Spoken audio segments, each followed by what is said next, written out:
بسم اللہ الرحمن الرحیم نحمدہ ونصلی ونسلم علی رسولہ الکریم اما بعد۔ آب کوثر شریف کے 30ویں درس کے ساتھ آپ کی خدمت میں حاضر ہیں۔ احباب ذی وقار، درود پاک کی فضیلت اور اہمیت کے حوالے سے پچھلے کچھ دروس میں ہم نے اپنے اسلاف اور بزرگان دین کے اقوال اور ان کے ارشادات مبارکہ ملاحظہ فرمائے، جن کی روشنی میں ہمیں یہ معلوم ہوا کہ ہمارے بزرگان دین کے نزدیک درود پاک انتہائی اہمیت کا حامل ہے، اور انہوں نے اپنے مریدین، اپنے متعلقین کو، اپنے متبعین کو درود پاک کثرت سے پڑھنے کی تلقین فرمائی ہے۔ اسی سلسلے کو مزید آگے بڑھاتے ہوئے آج کے درس میں کچھ مزید ہم بزرگان دین کے اقوال اور ارشادات مبارکہ سے محظوظ ہونے کا شرف حاصل کریں گے۔ شیخ المشائخ سید محمد بن سلیمان جزولی رحمۃ اللہ تعالی علیہ اللہ جل مجدہ الکریم کی بارگاہ میں یوں عرض گزار ہیں۔ آپ فرماتے ہیں، یا اللہ درود بھیج اس ذات پر کہ جس پر درود پاک پڑھنے سے گناہ چھڑ جاتے ہیں۔ یا اللہ درود بھیج اس ذات گرامی پر کہ جس ذات والا صفات پر درود پاک پڑھنے سے اولیاء کرام کے درجے حاصل ہوتے ہیں۔ یا اللہ درود بھیج اس حبیب پر کہ جس پر درود پاک پڑھنے سے چھوٹوں پر بھی تیری رحمت نچھاور ہوتی ہے اور بڑوں پر بھی۔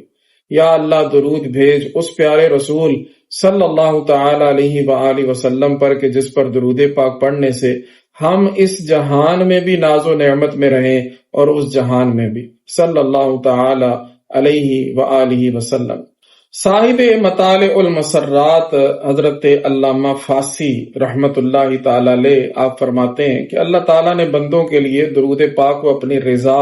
اور اپنے قرب حاصل کرنے کا سبب بنایا، لہذا جو شخص جتنا زیادہ درود پاک پڑھے گا اتنا ہی زیادہ وہ رضا اور قرب کا حقدار ہوگا، اور اتنا ہی اس بات کا لائق ہوگا کہ اس کے سارے کام انجام پذیر ہوں اور اس کے گناہ بخش دیے جائیں اور اس کی سیرت پاکیزہ ہو اور اس کا دل روشن ہو۔ ایک بزرگ ہیں جن کا ذکر شیخ مظہر رحمت اللہ تعالی علیہ کے نام سے حضور فقیہ العصر رحمت اللہ تعالی علیہ نے فرمایا ہے۔ آپ فرماتے ہیں کہ بادشاہوں اور بڑے لوگوں کی عادت ہے کہ جو ان کے دوستوں کی عزت و توقیر کرے اس کی عزت افزائی کرتے ہیں، اس سے اظہار محبت کرتے ہیں۔ تو اللہ تعالیٰ سارے بادشاہوں کا بادشاہ ہے، وہ اس وصف کمال کے زیادہ لائق ہے، لہذا جو شخص اس کے حبیب صلی اللہ تعالی علیہ وآلہ وسلم کی تعظیم و عزت کرے، ان سے محبت کرے، ان پر درود پاک پڑھے، تو وہ اللہ تعالیٰ سے اس کے صلہ میں رحمت حاصل کرے گا اور اس کے گناہ بخش دیے جائیں گے اور اس کے درجے اللہ تعالیٰ بلند کرے گا۔ مفسر قرآن حضرت علامہ اسماعیل حقی رحمت اللہ تعالی علیہ جنہوں نے تفسیر روح البیان لکھی ہے، آپ کا ارشاد گرامی ہے۔ آپ فرماتے ہیں کہ بزرگان دین نے فرمایا ہے کہ توبہ کرنے والے کو چاہیے کہ وہ توبہ کے وقت عاجزی کرے اور حبیب خدا صلی اللہ علیہ وآلہ وسلم پر درود پاک پڑھے، کیونکہ نبی اکرم صلی اللہ علیہ وسلم تو ہر نبی اور ہر ولی کے شفیع ہیں۔ اسی لیے سیدنا ابو البشر آدم علیہ السلام نے بوقت توبہ اللہ تعالیٰ کے دربار اس کے حبیب محمد مصطفیٰ صلی اللہ تعالی علیہ وآلہ وسلم کا وسیلہ پیش کیا تھا۔ حضرت علامہ معین الدین کاشفی رحمت اللہ تعالی علیہ آپ فرماتے ہیں کہ اللہ تعالیٰ غنی اور غیر محتاج ہونے کے باوجود اپنے محبوب صلی اللہ تعالی علیہ وآلہ وسلم پر درود بھیج رہا ہے، لہذا مومنین کے لیے تو زیادہ درود پاک پڑھنا ضروری ہے، کیونکہ وہ محتاج بھی ہیں اور بے نیاز بھی نہیں ہیں۔ صلی اللہ تعالی علی النبی الامی الکریم وعلی آلہ وصحبہ وسلم۔ اور آپ نے یہ بھی فرمایا کہ اللہ تعالیٰ نے اپنے حبیب صلی اللہ تعالی علیہ وآلہ وسلم کو امت کے لیے شفیع بنایا۔ حضور قیامت کے دن شفاعت فرمائیں گے، اور آج اس دنیا میں امت اپنے آقا پر درود پاک پڑھ کر آخرت میں حضور شفیع المذنبین صلی اللہ تعالی علیہ وآلہ وسلم کی شفاعت کی مستحق ہو رہی ہے، لہذا درود پاک قبولیت شفاعت کا بیانہ ہے جو کہ رب العالمین جل جلالہ کی بارگاہ میں جمع رہے گا۔ عظیم مفسر قرآن امام فخر الدین رازی رحمت اللہ تعالی علیہ درود پاک کی فضیلت کے حوالے سے فرماتے ہیں کہ حضور صلی اللہ تعالی علیہ وآلہ وسلم پر درود پاک پڑھنے کا حکم اس لیے دیا گیا ہے تاکہ روح انسانی جو کہ جبلی طور پر ضعیف ہے اللہ تعالیٰ کے انوار کی تجلیات قبول کرنے کی استعداد حاصل کر لے۔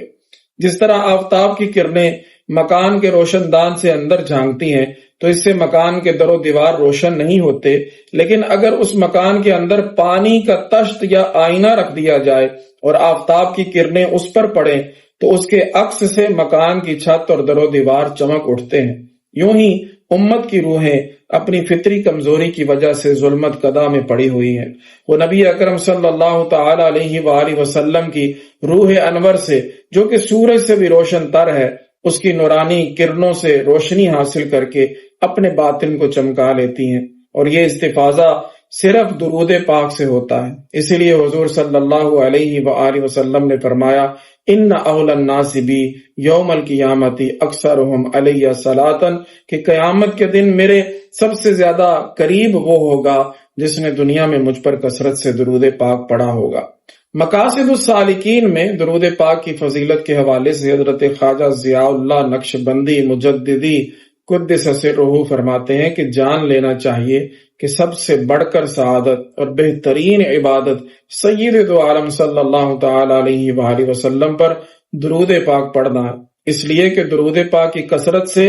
حبیب خدا صلی اللہ تعالی علیہ وآلہ وسلم کی محبت غالب آ جاتی ہے، جو کہ تمام سعادتوں کی سردار ہے، اور اس کے ذریعے سے انسان اللہ تعالی کی پاک درگاہ میں قبولیت حاصل کر لیتا ہے، اور درود پاک کی برکت سے سب سیئات حسنات سے تبدیل ہو جاتی ہیں۔ تو سامعین گرامی، یقیناً آپ نے ان بزرگان دین کے اقوال، درود پاک کی اہمیت، اس کے شرف اور اس کی فضیلت کے حوالے سے سنے،